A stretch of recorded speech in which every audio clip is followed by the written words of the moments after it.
Hi everybody, it's Don. On this holiday episode of The Naturalist, I'm visiting Christmas Rock State Nature Preserve in Fairfield County, Ohio. So let's go. Well, here we are on December 8th, 2024. And although we had a, pretty decent cold spell of well below average temperatures last week, here we are in another 55-degree December day in Ohio. So back to that warming trend. So it is a beautiful day. And I just want to point out that when you start here at Christmas Rocks, you start by walking down a long gravel road for a ways, because there are a few private residences back this way before you get into the trail system for the preserve. So the beginning of this walk is just kind of a level little gravel road here. Then eventually we'll rise up and up to climb Jacob's Ladder and then up to Christmas Rocks proper. And we'll see what's on top and see what the view looks like and see anything else that we see along the way. So be back with you soon. Well, I've walked up that road for a ways and we are about to enter the trail system soon. And we're hitting near where there's a little farm back here and a farmhouse.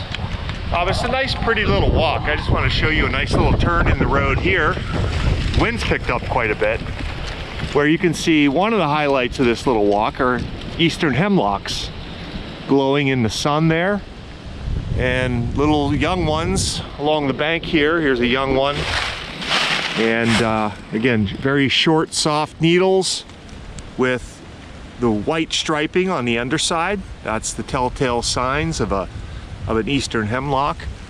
We're in a blackhand sandstone region, so here's a close-up of some blackhand sandstone that lines the gorge walls and the cliffs here.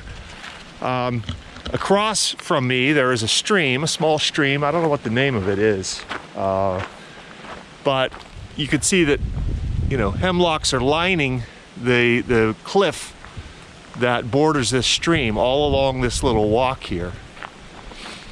And so we'll be seeing more hemlocks, I'm sure, along the way. Lots of sycamores on this stream bottom.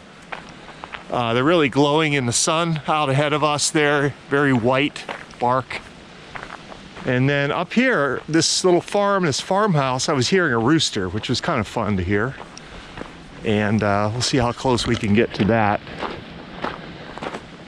But before we do that, I see a nice healthy red oak over here to my left. I do not have my diameter tape today, so I'll have to take an estimate. But that's over on the private property. I won't get close to it, but that's a nice 3-foot diameter tree or so. All right. So let's keep going. I'm going to pass this house here, and then the formal trail system starts just beyond it. So I'll catch you farther down the trail. We're now on the trail system proper for Christmas Rocks, and we've risen up a little bit. All right, so that stream valley is now 50 feet below us. You can see the sycamores glowing out there in the sun right now, lining that stream valley. And as you can see, almost all the leaves at this point have lost, almost all the trees, excuse me, have lost their leaves. Again, this is December 8th. But there are some trees that hang on to their leaves through a good part of the winter. They slowly lose them little by little over the winter. And then by spring, they might be pretty well denuded, or sometimes they make it the entire way to spring. And here's one of them. Okay, this is an American beech. Hey, hang on to these very light tan, glossy leaves for a good part of the winter. There's your classic beech bud, conical, sharp, anywhere from ½ an inch to even an inch long or so. Very classic bud of an American beech. But they do this sort of thing. They hang on to those dry leaves all winter. That's called marcescence, meaning they don't really shed their leaves until spring. And other relatives of beech do this as well, like white oaks will do this. Chestnuts will do this. Sometimes maples will do this. So the question is why? Why don't they drop their leaves in the fall like most other deciduous trees? And there's several hypotheses about this. And one, I could say it's not clear. First of all, I could say that right off the bat. It's just simply not clear why trees do this. Now, one of the hypotheses is well, these trees, especially when they're small, retaining those dry, dead leaves on the branches there might help protect their buds throughout the winter. Better insulating the buds, maybe protecting them somewhat from deer browsing. Deer would rather not get a mouthful of dry leaves. They just want the buds and the branch tips. There are hypotheses about slowly parsing the litter fall throughout the season, deep into the spring, instead of dropping them all at once. That might have some impact on evening out nutrient availability for the trees throughout the season. There are hypotheses about that the presence of those dead leaves provide hiding spaces for predators that might help protect those buds from herbivory by insects and things in the spring once they break out. So it really is not clear, but it is an interesting phenomenon nonetheless called marcescence. And so always remember, even when you're in the woods in the winter, there will be some deciduous trees hanging on to their leaves, especially if you have American beech, white oaks, sugar maples, and species like that in your midst. Now, one other possibility is that there really isn't any adaptive value to marcescence. So the ancestors of oaks and beeches, which are closely related, were mostly evergreen species, okay? Oaks out west and in Mexico and so forth can be evergreen. And so this might be just an evolutionary hangover from their evergreen ancestors. They're not evergreen, they're not still green, but they still hang on to the leaves at least the whole way through the winter. So it's just, there may be no clear adaptive value of this. It's just what we call an evolutionary hangover of their heritage. So, I mean, there's a lot of neat little experiments that could be done. I have some friends who've tried a few things. It's inspiring me to try a few things. And so I just may do that this year to see if I can help pin down why these species hang on to their leaves in the winter, okay? Okay, so we're descending a little bit. We will eventually get on a trail system that will take us up the hill here soon, but we're not quite to that starting point yet. So once I get there, I'll rejoin you and we'll start to ascend this hill up the Christmas Rocks. Bordering the edge of the gorge here, this creek, is one of my favorite specialty evergreen species, as I like to call it. I say specialty because it's pretty rare in this area, but it is present in some of these central, south central counties in Ohio. This is American holly. So here's one perched on the edge of this gorge. I don't see very many. I know there are some elsewhere in this county, but it's just a really interesting tree with these very sharp needles. And of course, yet another festive thing to be witnessing here at Christmas Rocks Preserve, right? Now this one has no fruits, but it's here, which is, I find, to be quite cool. Okay, American holly. On my walk in toward Christmas Rocks, you know me on this series, when I see a tree, especially one that's down and cut, I can't help but count the rings and try to take a look at how old that tree was, especially if it's something like a white oak, which I know are slow-growing trees that can be quite old, a lot older than you might think. Okay, so I encountered these trees. This is a tree, a couple of trees actually, but this particular log in front of me is a section of somewhere near the base of a white oak. And I don't have any tapes on me or anything. It's about 21 inches in diameter. And I counted those rings. You can see it's lopsided. Here's the center of the tree. And so it's much, wider on that side than it was on the other side, which is simply an indicator it was growing on the side of the hill. Okay, so the downward side would be the thicker side and the uphill side would be the thinner side. Okay, it's allocating its resources to the downward side to help keep the tree upright against the forces of gravity. But anyhow, this one has really clear ring patterns, and I counted them. This was a healthy tree, it seems to me, through the end. And that tree was 125 years old when it was cut, or when it fell, or whatever happened to it. And so there you go. There's a white oak, not even 2 feet in diameter, 125 years old.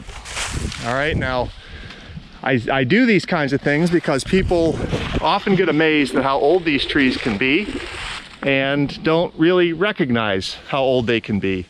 So white oak, 2 feet in diameter. I'm aware of white oaks that are 6 feet in diameter in Ohio. Some of those are estimated to be 600 years old. Better believe it, it's true. Okay, see you down the trail. We've continued to ascend up the hill, and the gorge is getting deeper down there to where I'm not quite seeing the creek quite as well. Probably about 75 feet down there at this point.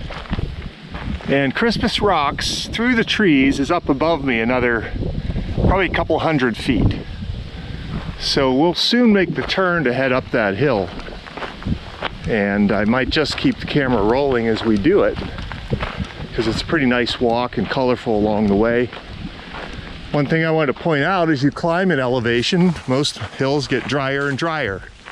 So certain species will drop out, and you'll see others appear or become more abundant. So up here on these dry, warm hillsides, we have white oaks. Okay? And they're close relative chestnut oaks, which we'll get up close to as well. So those species like drier habitats, particularly the chestnut oaks, dry ridge tops. And so I see the chestnut oaks really picking up, but lots of white oaks.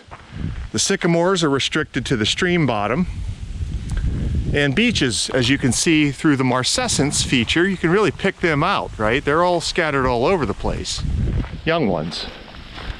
And so that's a little bit about trees I'm seeing at the moment. But once we get up on Christmas Rocks, we're going to see a handful of evergreens. So we'll talk about those, including some pines.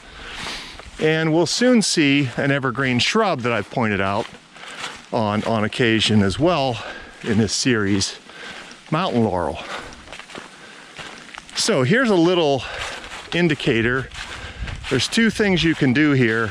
One, you can take this turn, which we will do, and get on top of Christmas Rocks up there, and then loop around and come back around this side, or if you choose, you can go in that direction first. All right, so, but we're gonna go in this direction first. So let's do that. Take a little hairpin here. I think the elevation of this site is somewhere in the vicinity of 1,200 feet, maybe a little higher, which in broad terms is not very high, but it's pretty high for Ohio. One evergreen I'll point out right away is white pine, because this one's shimmering in the light right here.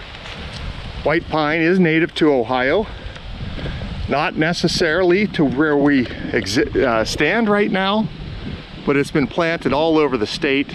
Again, it's a pine with 5 needles in a bundle, long soft needles, beautiful, very large tree.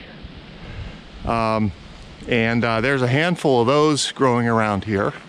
I can see them, all right? Again, not sure whether they're native to this particular spot or seeded in from planted trees around the area. But we'll get into some native pines once we get on top. All right, which maybe you could start to see. Right up through there is the top of Christmas Rocks, which is a really nice view. It's a beautiful day. Really looking forward to seeing what that looks like. So let's head up. This is going to be the steeper part, which will make me huff and puff. So I'll probably join you a little bit farther up the trail till we get closer to the rocks. I think it's only fair to highlight the little things in the world too. And this is just a beautiful little carpet of moss. Here you go for some scale. And again, moss is a is a plant. It's what we'd call a lower plant. Mosses don't have roots. They don't have leaves.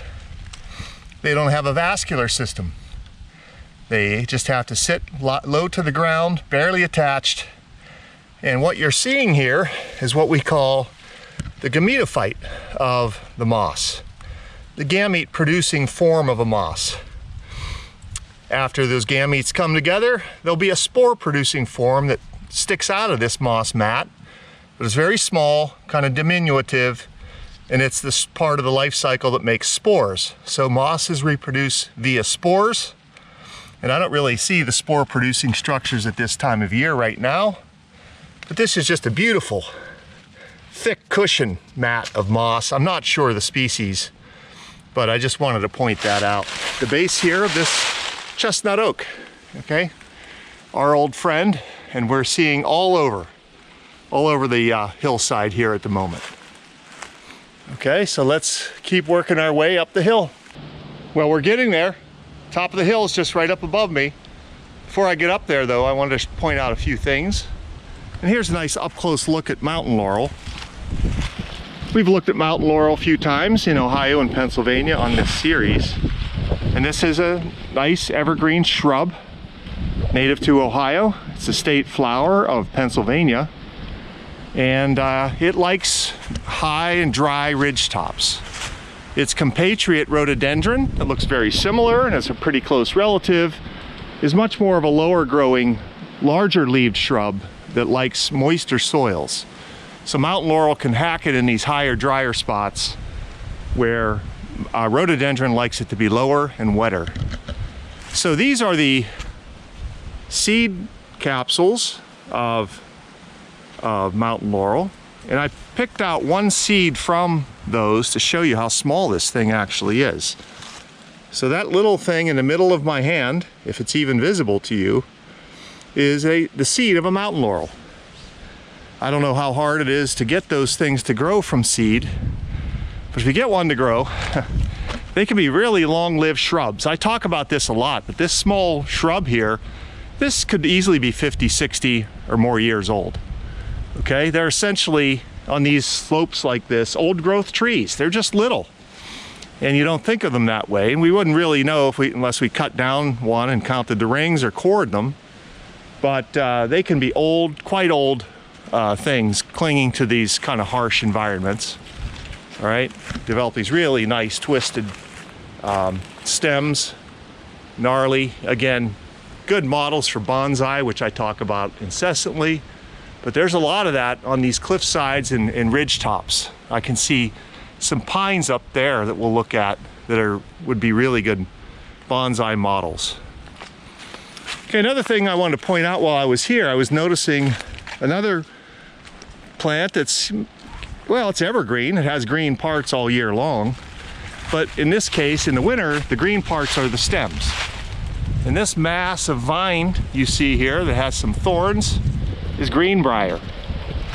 And right now it's showing very clearly its fruits. Okay? Its fruits look a lot like blueberries. Okay, and these are, birds like these, and they'll disperse them. Okay, but they're really showing out nicely right now against these green stems. I'm actually not sure about the edibility of greenbrier fruits for humans. I need to check on that. I wouldn't recommend it right off the bat. But greenbrier has an interesting genus name, and anybody who might be a fan of the Batman enterprise knows that one of Batman's chief enemies was the Joker. And the Joker had a special weapon that he would employ that put that permanent smile on people's faces. And that weapon was like this gas he would shoot out of a can. It was called Smilax. And guess what? The genus of greenbrier is Smilax. S-M-I-L-A-X. Why, I have no idea.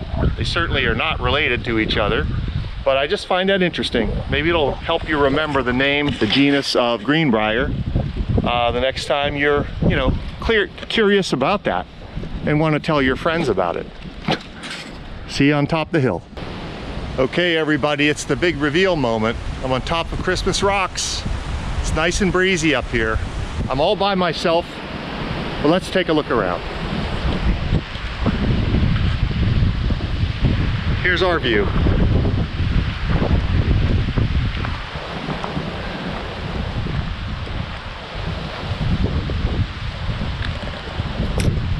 So out ahead of us, I think we're basically looking in a southwesterly direction. See a largely oak forest. And just on this little promontory, if you look around, there really aren't many pines, right? Just on this little promontory that is Christmas Rocks, we have some pine species here. I showed you white pines, which will intermingle into the woods a bit. But up here, what we mostly have are pitch pines.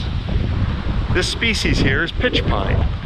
And first of all, pitch pine has a real characteristic platy bark. Okay, it looks like it has large orange, reddish, orange-brown plates. You can see there as well. And pitch pine has needles that are in bundles of 3. So let me just pull, that of course had a broken needle. So let's take a look here. Okay, so there's a pitch pine needle bundle, about 3.5 inches long, 3 bundles per needle with a slight twist. So they basically need a lot of light.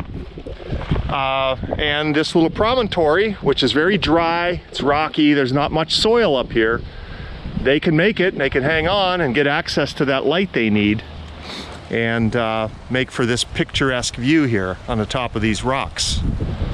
Again, we're on top of Blackhand sandstone rocks. This material you see below us, it's getting eroded here into sandy soils. I did notice one other pine species up here that I would have expected to see as well. It's not very abundant though. These are mostly pitch pines. But this little tree here is a different pine. Okay, this is just getting started. And you'll notice that this pine has 2 needles in a bundle. About 2 inches long, and they're twisted. That's a Virginia pine.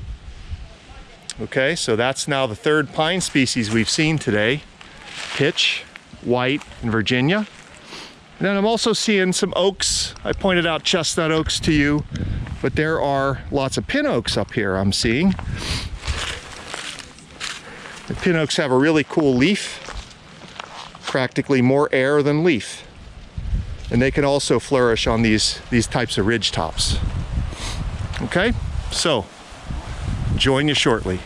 Now that we've done the top of Christmas Rocks, we'll start to make our descent back down the other side of the hill, and I'll hit some highlights as we go and see what we see on the way down. Okay, so let's go. I should point out that this is a state nature preserve, so you've got to stay on the trails, and it's preserves some very special things like Christmas Rocks itself. And then in the spring, there's a beautiful wildflower display here. Things like lady slippers, things like that. Beautiful spring flowering orchids. There's a rare spleenwort here, which is like a microfern.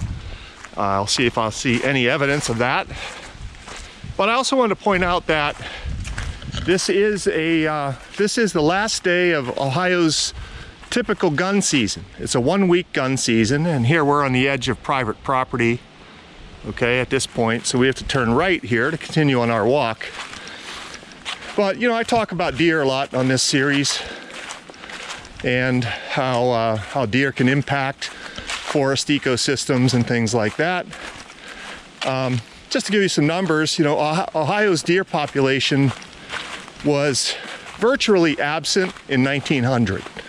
They were very rare to see. They were still around, but the forests had largely been cut over. They were harvested heavily through the 1800s, and they essentially practically disappeared. And so with conservation efforts, the regeneration of forests, they rebounded strongly, and you started hunting them again in Ohio in the 50s and 60s, I believe. And currently at the moment, Ohio hunters harvest about 215,000 deer per year. And so to sustain a population of about 800,000. And as I point out, that can still be too many, particularly in certain places. So I was hearing gunshots in the distance, and I just want to talk a little bit about deer, as this is the end of the typical hunting season in Ohio. I've made it to the bottom of the hill, back down to the basic trail I came in on. And at this point, there is an option to take another loop, a longer loop of about the same length, up the creek gorge here and look at things. I'm not going to do that today. This walk I've taken is going to be about 2 miles round trip. That's going to add another mile or so to your trip if you choose that one. But since I was at Christmas Rocks Nature Preserve, I thought I would leave you with one other little holiday themed plant. And this is Christmas fern. Okay, now Christmas fern is an evergreen fern. That's partly why it's gotten its name. It's green at Christmas. But there's one way you can always identify Christmas fern. Okay, so each of the little, this is a frond. Okay, each of the little leaflets, if you will, of the frond, okay, has a little bump, a little wing on it at its base. Okay, the base nearest to the top of the frond. So if you envision that leaflet as a sleigh, that little bump is Santa in his sleigh, pulling his sleigh. All right, so that's your indicator to Christmas fern, its evergreen habit at Christmas, and Santa in his sleigh. So there you have it. So I'm going to conclude my episode here today at Christmas Rock State Nature Preserve. And it's still hiking season. There's still plenty of time to get out there, even in winter. So until next time, this is a naturalist signing off. Take care. Bye-bye.